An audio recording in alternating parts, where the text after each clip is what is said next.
Mental Health Monday with Mick Coyle.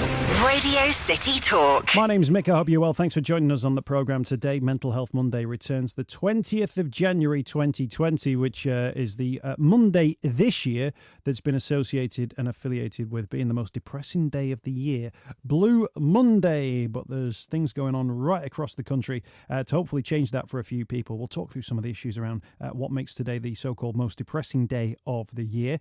And we've got a great guest in the studio who is going to talk through an event going on in Liverpool, but there are also mirror events taking place right across the country. Welcome to the programme, Chris McIntosh. Chris, great to see you. How are you, sir? I'm very well, thanks, Mick. Lovely to be up here. A couple of years ago, we did our 24-hour mental health show on Blue Monday because we thought, it's the most depressing day of the year. Mm-hmm. What better day to highlight the issue around things like depression, anxiety, stress? Yeah, sure. And it turned out that it was actually about 10 years previously, like a travel insurance company just invented it. Yeah, as a thing to try and get people to. I looked into it to try and see what kind of factors that they were, what they were basing this on, and it all seemed to point towards like just a big cap. Yeah, exactly. Yeah. But I thought that because we thought, we'll do it on that day because it's a good day to do it. Why not? Like. But then, it's probably fair to say, isn't it? This time of year. I don't know. I always kind of get the sense that the year kind of opens out like this sort of gaping chasm in front of you, whereby it's kind of winter and you kind of go to work in the dark and you get home in the dark. Yeah, and the weather closes in. You're skint from Christmas. Yeah, and the kind of novelty and the excitement of Christmas is worn off, and maybe you've fell off the wagon on a few of your New Year's resolutions and stuff, and it's still only the third week of January. Yeah, I can see it. I think there's something about the human form though that does that thing where it makes decisions about itself and go, right, I've been doing all of this stuff. I've been going out every night. I've been drinking all sorts over Christmas and New Year. But as of January the 1st, I'm going to stop. All that fun I've been having, that comes to an end. Yeah. And then we then fail 2 weeks in and then we hate ourselves. Yeah, exactly. For the fact we've not been able to sustain something. It's a proper human condition thing. I mean, I've done it all my life with drinking, with eating and stuff. If I've had a particularly heavy weekend or week where I've ate pretty badly, I'd be like, right, it's Saturday now, so Monday morning, I'm good. That's it. I'm going to be dead healthy from Monday morning. But right now, I'll just jump on Deliveroo and just get just get a little Chinese, or something. But yeah, there is always that kind of giving yourself, I don't know, goals, or it's always like, right, let's start tomorrow or something, But yeah, I think that's the thing. But then I think that's part of the thing around New Year's resolutions, isn't it? Whereby we go, right, there's something about myself that I don't like. Yeah. And I'm going to change it starting tomorrow. Exactly, yeah. It's a weird the way we think like that because, essentially you should just be able to go, I don't like that. Let's just start right now, But it is always like people or everyone kind of seems to feel like they need to build up to it. Right, starting from then, that's what I'll do. And it's a weird thing to do, really, yeah? Because if you really wanted to do it, like stopping smoking or don't drink as much, just stop. Easier said than done. Well, I remember seeing a thing once where it was saying that if you want to make a lifestyle change where you're going to go, I'm not going to eat meat, I'm going to stop smoking, I'm going to do more exercise, do it with something which is a bigger thing. So do it when you start a new job. Yeah. So when you start a new job in a new office, someone goes, do you want to come out for a cig break? You can say, no, I don't smoke. Yeah. And that's that's something that transcends above just... You making a small change. Or if you're going to lose weight, do it when you've moved house. So you got new cupboards and change the way you do your cupboards so you're not buying the same sort of thing. I thought, well, that kind of makes sense. Otherwise, everything is just exactly the same apart from this one thing which is different. And then it's like screaming at you constantly. Yeah, I think the best way to go about any kind of like New Year's resolution or anything that you want to change is don't put too much pressure on yourself and just do it gradually. Don't say, as of tomorrow, I'm going to be vegan. And then 2 days later, you might slip up or you might put a bit of milk in your coffee or something and you beat yourself up and you feel guilty. Don't put that pressure on yourself. Just do it gradually, make small changes every day if you can. And then before you know it, you might find yourself at that level where you wanted to be at. But certainly don't beat yourself up about it. Also, people do that thing, I had a drop of milk in my coffee. I may as well now just go and inject dairy straight into my veins. You know what I mean? Straight down the farm. I'll have that cow. It's a strange thing that people, I'm not allowed to make mistakes. If I do make a mistake, I'm doubling down on that mistake. But then people do put that pressure on themselves and then they find themselves really, peed off with themselves because they feel like they've let themselves down. They can't stick to anything. If you don't you know, you don't have to do it all at once. Just do it like a gradual thing, make tiny changes, and you know, that's just do the best you can. Now, you're up on stage tonight. There are Bongo's Bingo events going on different parts of the country. You're across Manchester, Liverpool, London and Glasgow. And you're doing it to sort of fall in line with the Blue Monday thing in support of Calm as well. An organisation, actually, which the Campaign Against Living Miserably, they used to have big representation here in Liverpool through Simon Howes when he was around as well. But they're, I think, sometimes seen as being a London charity, but they do fantastic work, and it's a really good port of call, the Calm website and the Calm Zone, for anyone who wants to know anything about mental health. It's a really helpful charity. Definitely, it's a great charity, and it's a really useful source as well. Like, especially because I think for older people, I think a lot of younger people are more kind of astute and are more turned on to like you're looking after your own mental health. But I think like especially like over 35, maybe it's still that kind of like taboo where it's like, you know, you might not want to talk openly about it, especially like males. But the Calm, especially the Calm website, is such a great source to go, and you can just kind of do it on your own and the privacy of your own home, and you can kind of find out, and you can talk to someone if you want to. It's a great charity, and you're supporting them through the events. For people who don't know, the Bongo's Bingo brand is a worldwide thing now. People, I think, it literally is a worldwide thing. Yeah, people very much associate, I think, Liverpool as being the very heart of the Bongo's Bingo empire. It started 4 years ago in Liverpool, and it's just kind of snowballed like wildly since then. So it's started in Liverpool, and then I think it was Leeds, and then Manchester, and then kind of like the northwest, and now it's as far up as Glasgow and Aberdeen, London. Done stuff in Australia. We've done like several tours of Australia now, even as far as Dubai. Johnny and the gang went over a couple of months ago to Atlantis, the Palm in Dubai, and the lads are going back again soon. So it really is very much an international operation now.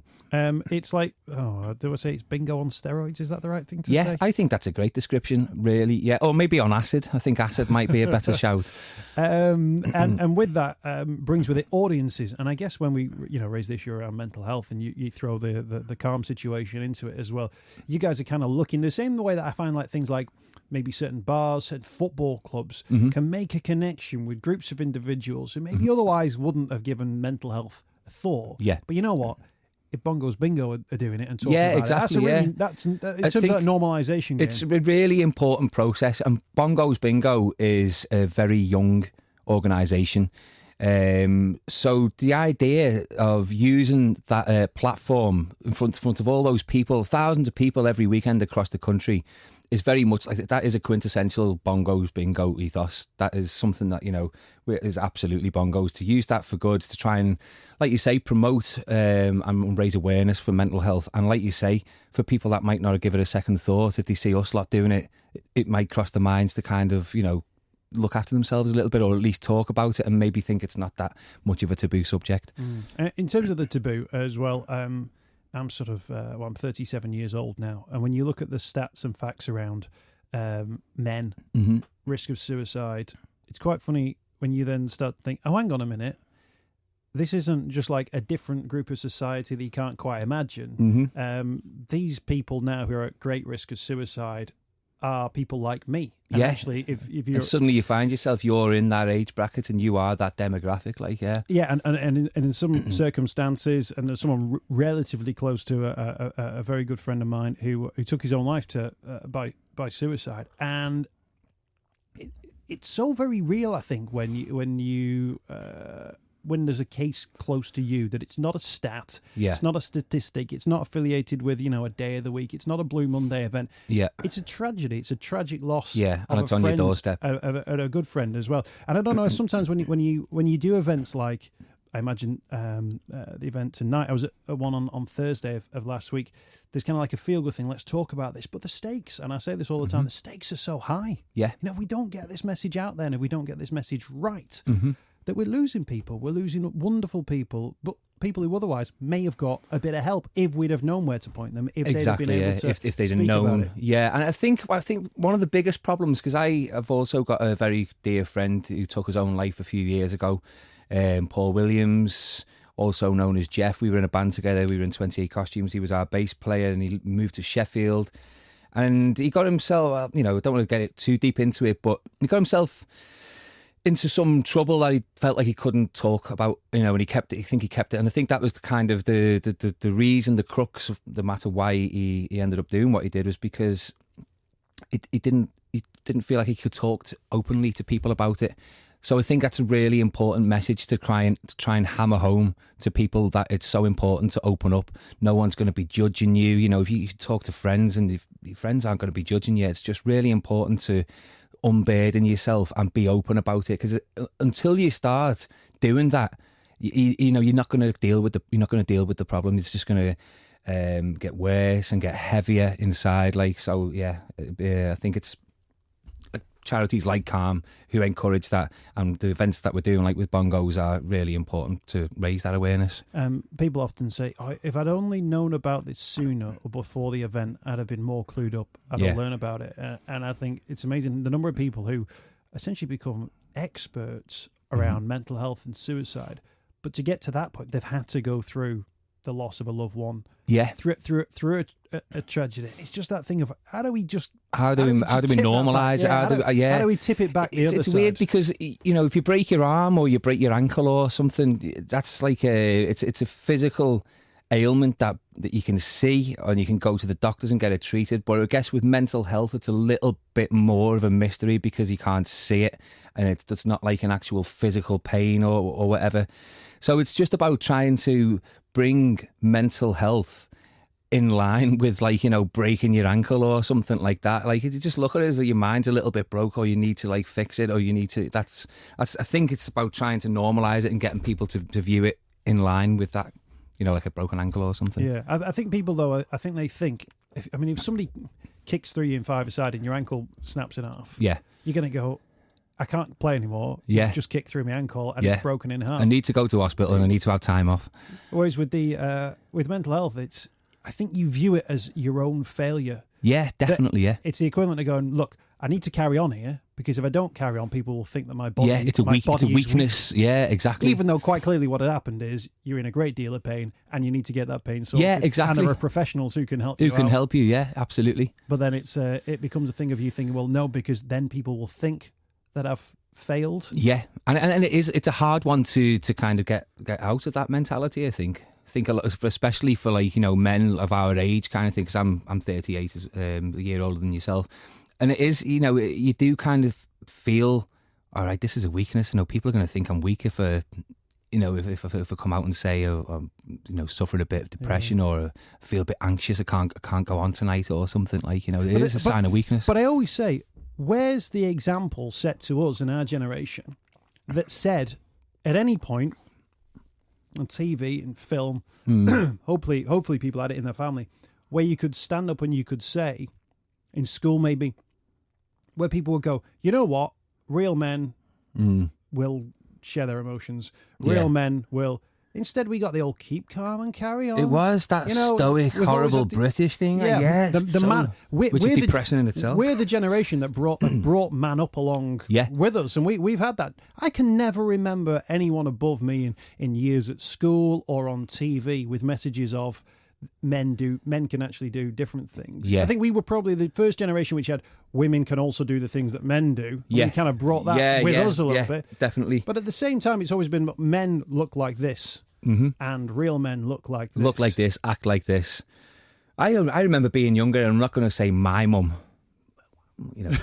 Mums. I heard mums when I was younger. If a kid was crying, and then they'd say, "Stop crying, or I'll give you something to cry about." And I was like, "Wow, that's such a mental thing to say."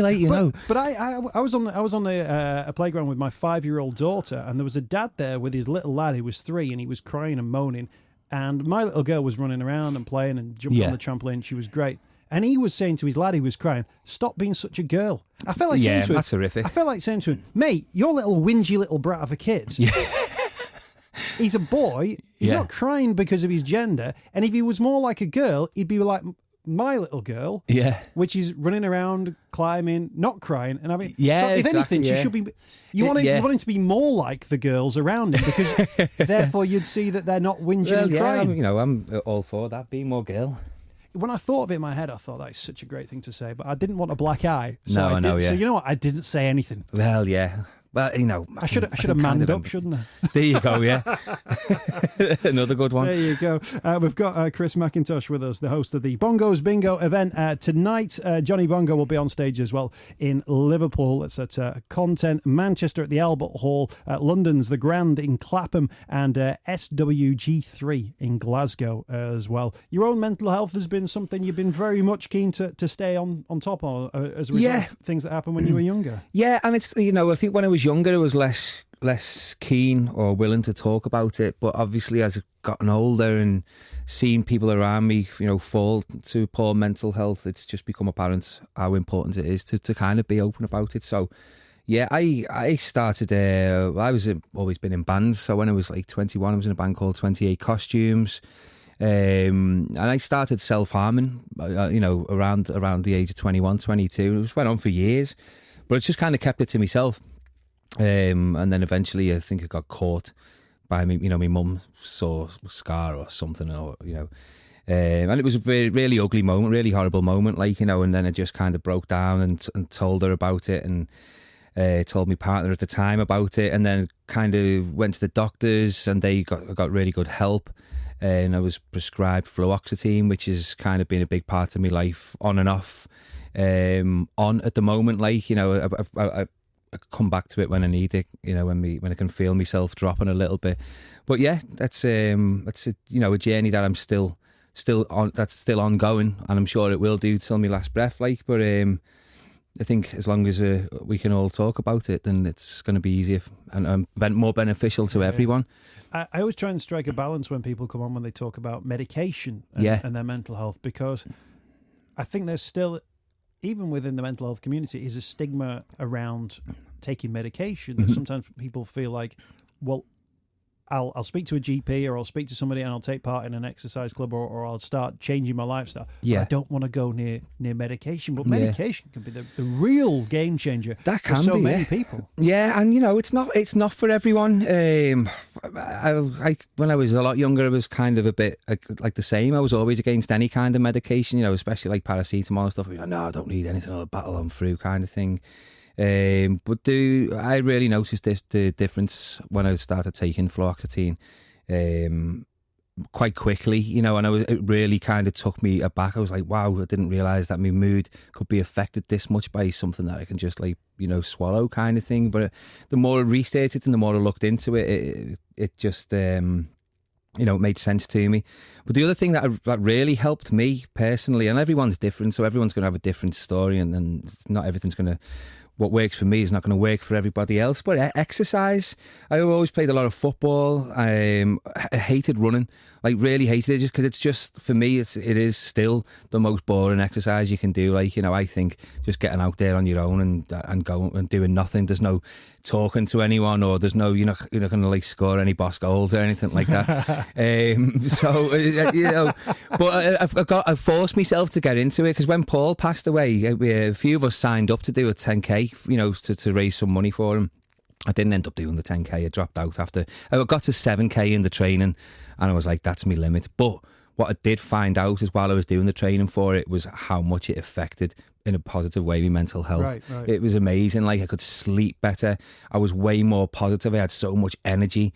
So that's something I've tried to keep up, and I can't do big distances, which is why I didn't do the 10k, and I won't be signing myself up for any half marathons anytime soon. If you'd have been doing a 7k but with a crossbar challenge halfway through, I would have nailed it. Yeah, definitely. I think the thing with running, and I'm so pleased that you've just said I run, but it's boring. I hate it. Yeah. Because I think sometimes, and my brother's like this, but he's one of them where he'll bust out a 20k, he'll go, I'm going for a run, and he can run, and he got proper trainings for doing it and stuff like that. Yeah. But he'll talk about running, and he used to run with headphones on, but now he doesn't. And I think Ronnie O'Sullivan, he talks about it as well, where he just was running one day listening to an iPod. He took it off and threw it in a bush. Yeah. I don't know why I don't know, you should have just kept hold of that, I feel. Well, it would have been, stick it on eBay, Ronnie O'Sullivan's old iPod, 200 quid, could have given it to charity. He could have given it to charity. He threw it in, and then I've then tried to run, and people go, oh yeah, it's difficult at first, but you just got to break through that first bit, and then you kind of hit your stride and hit your rhythm.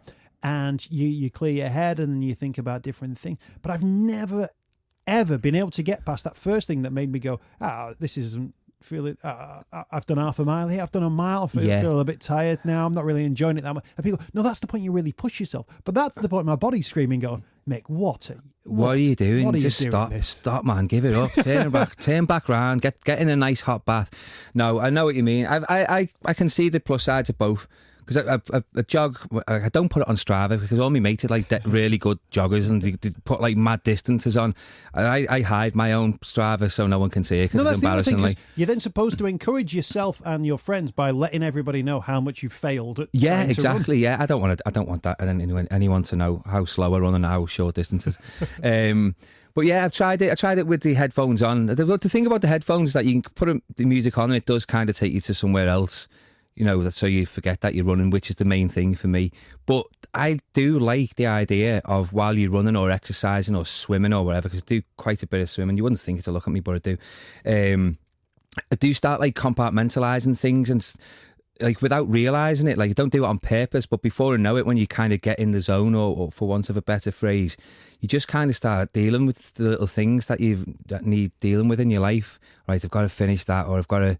Right, today what I'll do, and I just come out kind of feeling like, right, I know what I've got to do now, and you just have that energy. But like I say, it's different for everyone, so just you've got to do whatever works for you. But I think that it's amazing, isn't it, that the body almost has built into it these sort of like defrag sort of things, skills. Yeah. That if you mentioned sleep is so crucial, isn't it? Mm-hmm. When people go, oh, I'm really struggling at the moment, and they're getting 4 or 5 hours sleep a night, they're not being able to exercise. And your body, I think, has built into it sort of these coping strategies. Yeah. It's the exercise, it's the things that flow through your body when you're doing something like that allow you to, compartmentalize issues that you're going on, that the sleep resets everything in your brain, that you start the day, your body feels fresh and all that kind of thing. Your body's ready for all that stuff. But then we try and cram our bodies into these lifestyles. That's it, yeah. Which don't necessarily allow those things to ever kick in. I've heard a few different descriptions of like, what mental health is, but for me it's like noise. I can just describe it as noise, and it's not like a noise that you can hear in your ears, but like, when I'm feeling, or my head is really tight and there's just too much going on, like you've took on too much, there's too much in your life going on that you can't keep up with the thoughts that you need to kind of deal with to get everything done. But that is where like the exercise comes into it, because you just kind of like you don't have to do anything, you've got no responsibility, you're just on the road or you're just in the pool, and then just automatically your brain just starts going blah, blah, blah, blah, blah, blah, okay, you can do this and you got to do that, and then you come out and but it gets rid of the noise for me. Like, can you feel those sort of things coming along and think, you know what will solve this? A blast in the pool. Absolutely, 100%. And my girlfriend will send me out. When she can see that I'm like kind of a bit tightly wound, because we've recently just had a new baby as well, and that's tough, because obviously it's a beautiful thing having a baby, but I was dreading the lack of sleep, because everyone was like, oh, and I love sleep. I like 8 hours a day. And 10 at night if I can.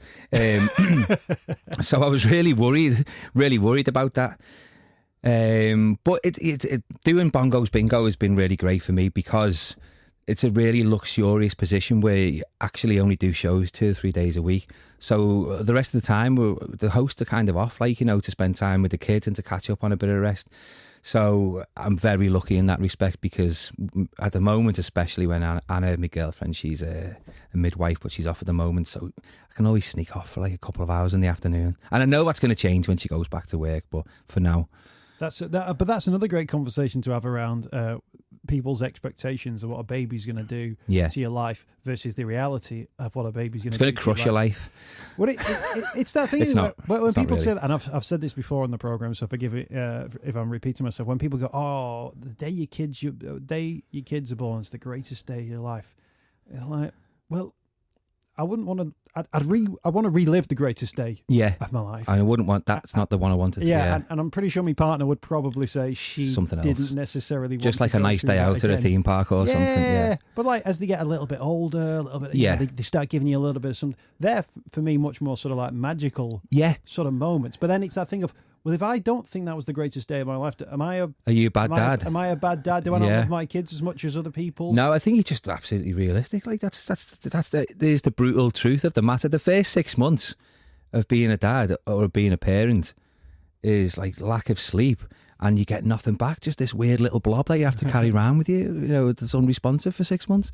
Now, like Juno, my little girl, she's kind of getting a little bit more, she looks back at you and she smiles and stuff. So I can see, it's starting to make sense to me now a little bit. Absolutely. The Bongos Bingo event in Liverpool, you still got tickets for tonight? No, it's completely sold out. I think there's some tickets left for the London one. Don't know how many London listeners you get on Radio City Talk, but the Liverpool one, the Glasgow one, the Manchester one is all sold out. The Bongos Bingo events generally tend to sell out in about like 10 minutes, so you've got to be pretty on the button if you want tickets. I was going to ask you the question, but you kind of answered it in your last response about how being part of something where it's kind of big time fun and a big time fun event. But, you might not always feel like big time fun yourself, but actually you almost hinted at it then that you find because of the time you're allowed to have off. Do you build yourself back up to being Mr. Big Time Fun Guy? Yeah, definitely, and it's it's almost like. It's comparable to acting, I think, in a way. The show's 3 hours long, and you kind of build yourself up to it. You get in the van. I normally do Leeds and Sheffield, sometimes Birmingham, Leeds. So we all leave from Liverpool. We all get in the van, myself, the two dancers, and the tech and the driver. And that time in the van is when I start going, right, let's start getting in the mode now, in Bongo's Bingo mode. So that like the time 8 o'clock comes and you walk on stage, you're at full chaos mode, ready to go kind of thing.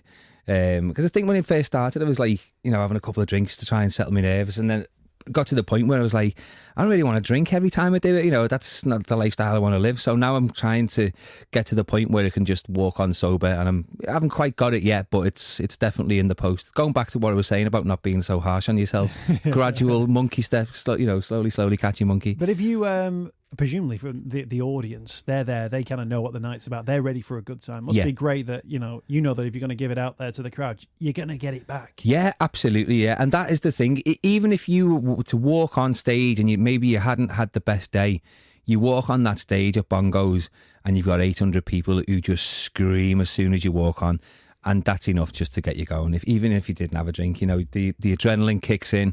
And you start feeling it kind of thing, and then you put the first song on, everyone's up on the on the benches dancing, and then you're in. You're in for the next 3 hours. Then bongosbingo.co.uk for events and links to tonight. You can also do all the other stuff as well, various other things on the website as well. But if you type in Bongos Bingo calm, it's always like, I think it's X calm. It's like versus times calm. Yeah, alongside. If you type that into any search engine, you'll get the links there. That extra gig, which still has tickets available, is the London gig at the Grand in Clapham. Thank you so much, Chris, for joining us on the program. It's been a real pleasure. Thanks for having me. Really sort of glad that you were so open and honest about your own journey, as well as hearing about the great work you do through Bongo's Bingo as well. Can I ask you what you do post-show? Because when you've had the room of 800 people screaming, you presumably load up the van. Do you decompress? We decompress. We have we all get back in the van. Normally a couple of hours journey. Sometimes it depends how tired we are, how much we've given. Sometimes everyone will just go to sleep in the van, or other times we'll get Spotify on and we'll have a sing along and have a couple of drinks. But some of the younger lads, they might go out into town afterwards then. But for me, it's like I get back into a really quiet house and creep into bed with my 6-month-old baby and my girlfriend. So it's very different coming homecoming. Yeah. Best of luck with the baby as well. Thank you very much. Great times to be had. Yeah. Can't wait. They're all coming, I'll tell you. They're all coming one day, yeah. Chris McIntosh, Thanks on this week's Mental Health Monday from Radio City Talk. Mental Health Monday with Mick Coyle. On Radio City Talk.